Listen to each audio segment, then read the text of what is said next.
मियाँ साहब की नाअहली ख़त्म होनी चाहिए, वो भी मैदान में हो, फिर फैसला करे आवाम कि वो किसे चाहते हैं, ये ज़्यादा बेहतर तरीका है सर?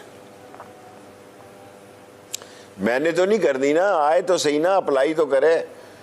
मुझे तो आज सुप्रीम कोर्ट, आज देखें मेरा केस था, उन्होंने कहा नहीं वो खुद पेश हो। अब मुझे बताएं कि मैं मरी की सर्दी में मैंने जो रात गुजारी है, और जिस डीएसपी, उसका नाम नहीं मुझे पता, सरदार अजहर है क्या है, अतर है क्या है, उसने मुझे घर से 2 कंबल ला के दिए, रात को उसको बदल दिया कि इसको 2 कंबल क्यों दिए हैं उस सर्दी की हवालात में, यानी मैं सर्दी से मर जाऊं तो ये खुश हैं, और इनका लाडला बड़ा चाहता है कि उसके लिए पहले केस साफ किए जाए। आके रहे 10-15 दिन जेल में, अपील करे, केस लड़े, फिर जो अदालत फैसला करे तो उस पर काम करे ना। सही। अच्छा शेख साहब, खान साहब के जो मौजूदा फैसले हैं वो उस हद तक जो एक्सपेक्ट किया जा रहा था, इनफैक्ट जो आवाम भी एक्सपेक्ट कर रही थी और खान साहब खुद भी एक्सपेक्ट कर रहे थे, उस तरह से वो सूदमंद साबित हुए नहीं, उस तरह से उन्होंने फ़ायदा नहीं पहुंचाया। आपको लगता है सर कि पंजाब और केपीके में इलेक्शंस के बाद भी खान साहब के शिकवे जो हैं वो दूर हो जाएंगे या रहेंगे? मुस्कुरा रहे हैं शेख साहब आप। देखें, उसने 13 पार्टियों को शिकस्त दी है, उसने दोस्ताने पहने हुए लोगों को शिकस्त दी है, उसने चिलमन के पीछे शिकस्त दी है। हमने 7-7 साढ़े 7 साल कैद काटी है और 10 महीने में उसकी सियासत जिंदा है, इलेक्शन की तरफ जा रहा है। इलेक्शन में तो सियासतदान वैसे ही जवान हो जाता है, फिट होता है, वो नहीं चाहता कि नजर आए कि वो बीमार है या कमज़ोर है या नातवा है। उसने सबके कोने चित किए हैं, सबको बुरे तरीके से मारा है। और खुद मुझे एन के लोगों ने कहा शेख रशीद ये बहुत बड़ी गलती की है हुकूमत लेके, और आपस में 2 पार्टियां ये। मैं तो 2-3 साल पहले कहता था नून और है शीन और है, लोग मेरा यकीन नहीं करते थे। अब समझ आई है कि नून और है शीन। मरियम ने उसका मोनोग्राम ही हटा दिया शहबाज शरीफ की तस्वीर का अपने लेटर हेड से ही। अब आपको समझ आई है कि ये 2 पार्टियां हैं, और आपको और आगे समझ आ जाएगी। आप देखें होता क्या है। 15 दिन इंतजार करें, 15 मार्च तक सारी सियासत खुल जाएगी। शेख साहब, ये तस्वीर हटाने वाला क्या मामला है सर? इल्म में नहीं है मेरी कम इल्मी सर, ये ज़रा वजाहत कीजिएगा इस पर। ये जो मोनोग्राम था, मरियम ने उस पर शहबाज की भी तस्वीर थी, उसने कल हटा दी है, अपने बाप की लगा दी है। अब वो है और उसका बाप है, बाकी सब फारिग हैं। पार्टी के सदर नहीं है उस पर सर? मैंने जो आपसे अर्ज की है वो मैंने आपको बता दी है। सही। अच्छा शेख साहब, अब मईशत इस वक्त बदतरीन सूरत हाल में है। अगर ये इलेक्शंस में पीटीआई जो एक्सपेक्ट कर रही है 2/3 मेजॉरिटी की बात कर रही है, अगर खान साहब आ भी जाते हैं तो सर महंगाई पर काबू किस तरह से पाएंगे, और जो डॉलर उसको 200 से नीचे ला सकेंगे?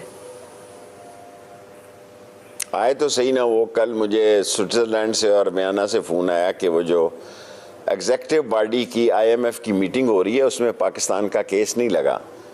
वो पहले एक मीटिंग होनी है, उसके बाद एग्जेक्टिव बोर्ड की होनी है। लेकिन इसका मतलब ये है कि IMF का मसला भी अभी खुटे लाइन है, 10-15 दिन 20 दिन, ये महीना कोई ना देखे उस तरफ। मुझे खुद वहाँ से रात को फ़ोन आया, और पाकिस्तानी हर जगह पे पहुँचे होते हैं। उन्होंने कहा कि ये लिस्ट मैंने किसी को दी नहीं, बुरी बात है। मैंने कहा यार तू मुझे फ़ोन पे ही बता दे। उसने कहा जो IMF के एग्जेक्टिव बोर्ड का इजलास है उसके एजेंडे पे पाकिस्तान नहीं है। अब आप खुद अंदाज़ा लगा लें कि क्या होना है यहाँ। सही। अच्छा शेख साहब, ये खान साहब को क्यों ऐसा लग रहा है कि चीफ साहब उन्हें दुश्मन समझते हैं?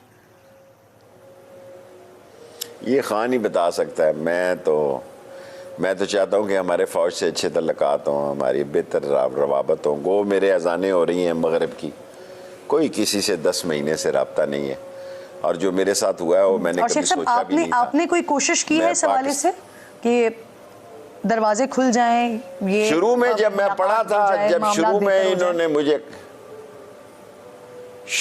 मैं पढ़ा था तो इमरान खान ने मुझे कहा कि आप इसमें ना पढ़ें, कुछ लोग पढ़े हुए हैं। तो फिर मैंने अपने फ़ौजी दोस्तों से कहा कि जी आओ, पहले ही लोग पढ़े हुए हैं, वो काफ़ी हैं।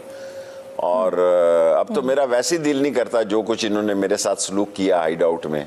मैंने आके रोना पिटना नहीं डाला, कोई आके चीखा चलाया नहीं हो, लेकिन मैं वो शख्स हूँ जो पाकिस्तान के अहम तरीन मामलात में फ़ौज मुझ पर एतबार करती थी। मैंने ईरान के एटमी मामलात में रोल अदा किया, ईरान के साथ मैंने कज़ाफ़ी के साथ किया, सद्दाम से किया, चीन से किया। और अगर मैं भी आपके नज़र में मेरा फ़ोन भी मशकूक है तो फिर अल्लाह ही जाने कौन बशर है। शेख साहब ये बड़ा इंपॉर्टेंट क्वेश्चन सर, ये आपके साथ क्यों ऐसा हुआ कि आपके बारे में तो ये कहा जाता था, ये ज़बान ज़द आम था, इनफैक्ट आप खुद एक बबांगे दोहल आप हिमायत किया करते थे और आपके लिए कहा जाता था कि आप सियासतदारों में एक बड़ी मजबूत आवाज़ है उनकी, तो आपके साथ ऐसा क्यों किया गया? मैं खुद बड़ा हैरान हूँ, मैंने सोचा नहीं था कि 3-3.25 घंटे मेरे साथ ये सलूक होगा, सुबह 3 बजे से लेकर 6 बजे तक।